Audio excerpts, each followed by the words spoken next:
Ouve minha oração, ó Deus, não ignore meu clamor por socorro. Ouve-me e responde-me, pois estou sobrecarregado e confuso. Você já se sentiu sobrecarregado e confuso?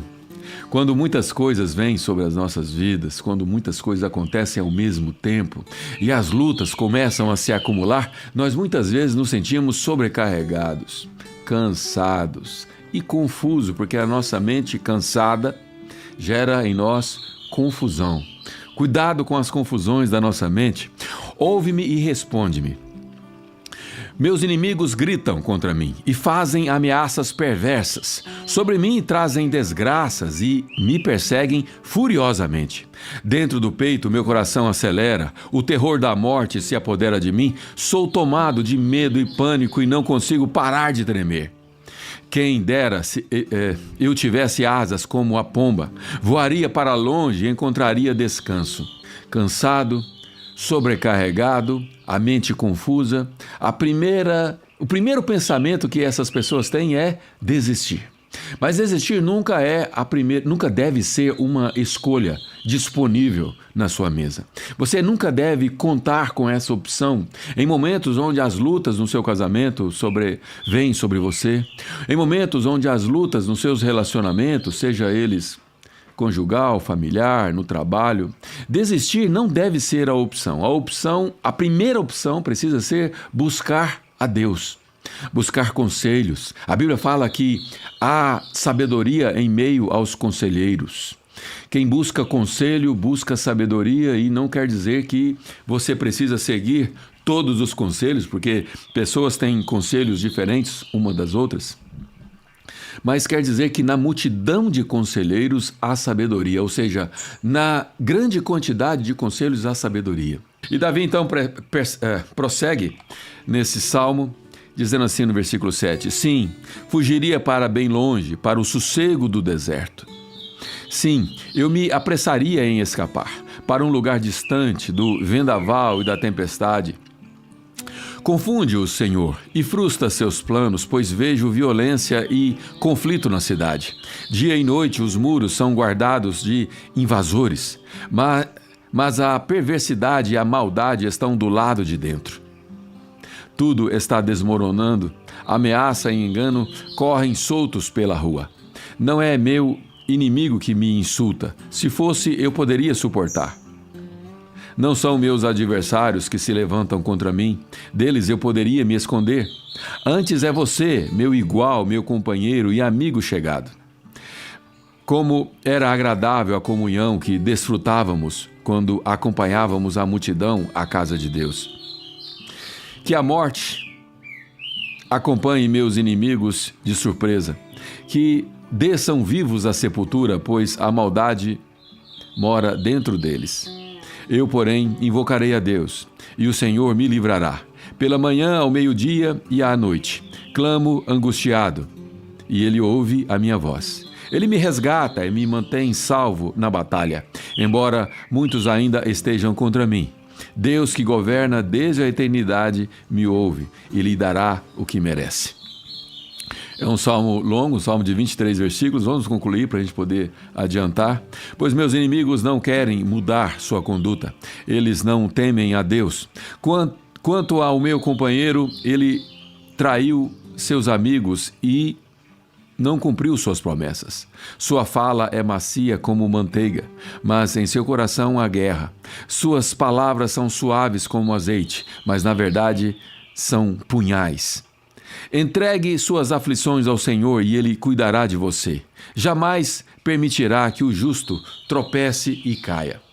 A decepção que Davi sofria fazia lembrar dos dias onde a amizade era verdadeira. E é assim que nós nos sentimos quando nós temos uma boa amizade, e essa amizade se mostra traiçoeiras em dias difíceis. São os dias difíceis que revelam quem é realmente os nossos amigos. São os dias de dor, os dias de angústia que mostra quem de fato está no nosso lado.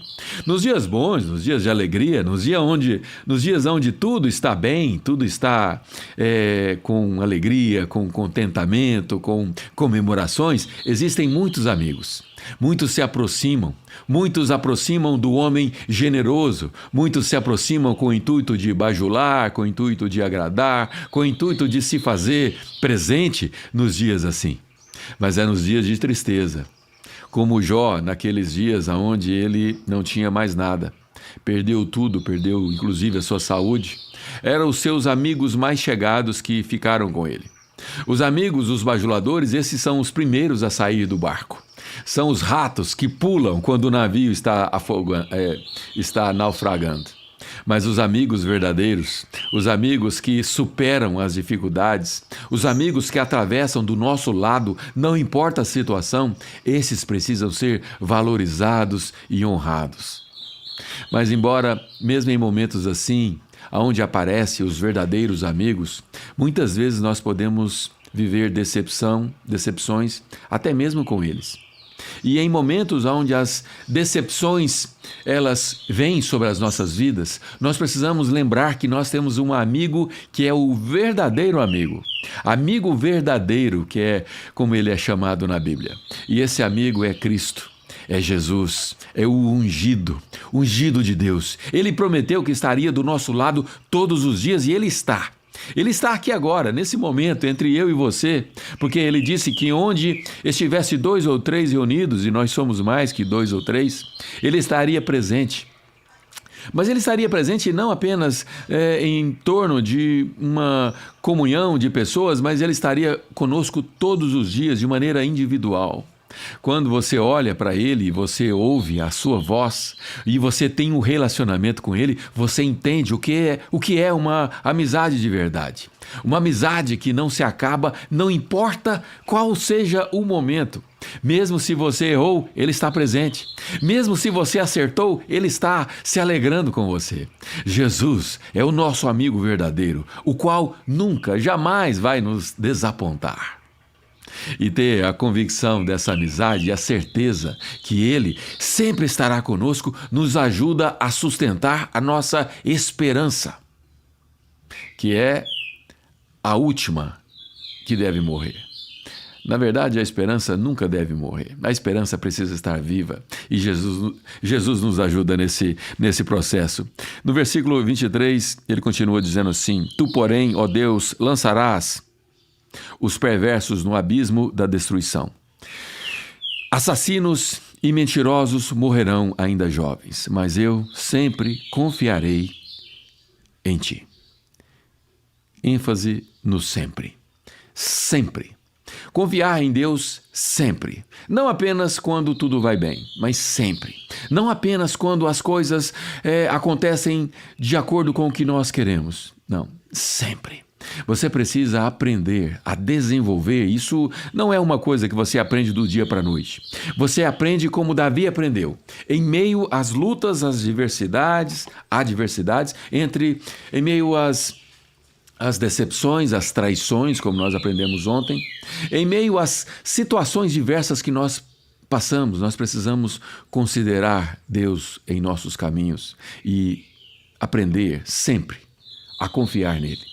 Confia diante de uma situação, depois aquela situação ela se dissolve, porque quando você confia em Deus, Deus nos ajuda a atravessar, não importa qual seja a situação. Depois vem outra e você continua prosseguindo em confiar, e aí você prossegue confiando, situação após situação, e quando você estiver com os cabelos brancos, quando você estiver já de idade, e você olhar para trás e ver o quanto Deus já fez, aí sim, você descobre que confiar nele vale a pena.